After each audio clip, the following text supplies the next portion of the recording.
अस्सलामुअलैकुम दोस्तों, welcome back to our channel find Urdu.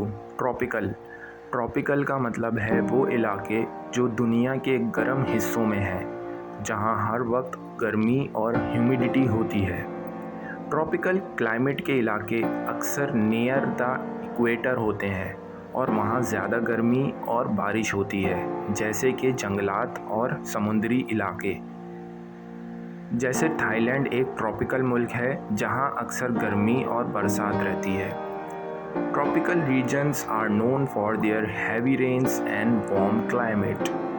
Tropical इलाके अपनी भारी बारिश और गर्म मौसम के लिए मशहूर हैं। ट्रॉपिकल का मतलब है वो इलाके जहां मौसम हमेशा गर्म और ह्यूमिड होता है, जैसे जंगलात या समुद्री इलाके।